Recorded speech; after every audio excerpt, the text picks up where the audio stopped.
The night the dragons vanished, the world didn't end in fire. It ended in silence.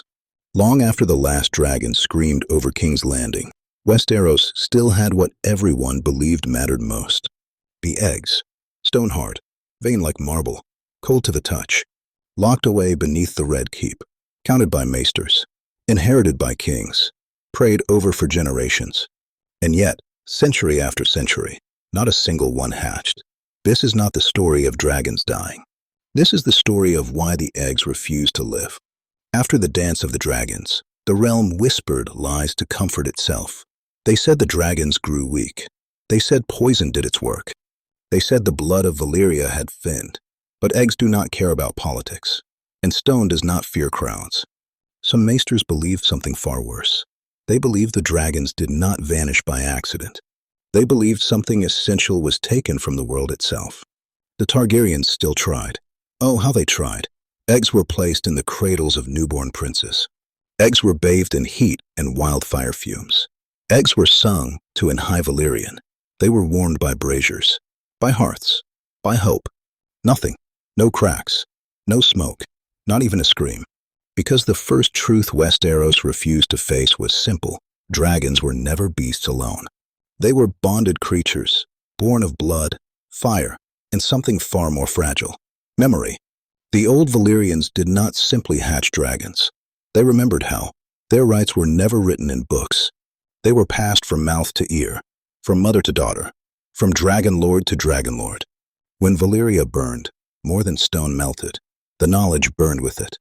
After the doom, the Targaryens carried eggs across the narrow sea, believing possession was enough. It was not.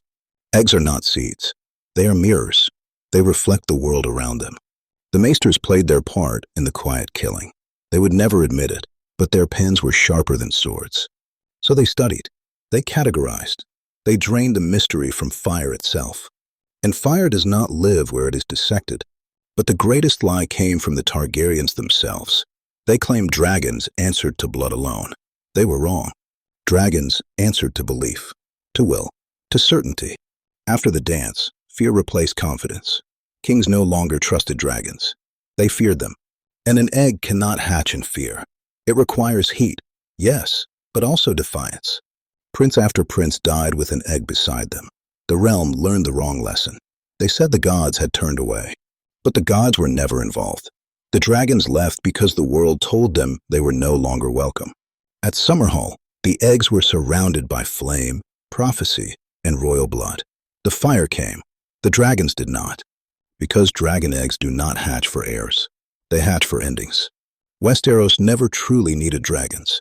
It feared chaos more than extinction. It chose order over fire. Across the sea, the world was different. Magic still lingered in the air. Cities burned and rose again. And there, the eggs were not placed in cradles. They were placed on a funeral pyre. When Daenerys Targaryen stepped into the flames, she did not perform a ritual. She ended something. And fire answered conviction. Dragons are not born to protect kingdoms. They are born to change them. That is why the eggs never hatched in Westeros. And when the dragons finally returned, they did not come home. They came as judgment. If you enjoy forgotten lore, walk these ruins with me again, because beneath the ash, fire still sleeps.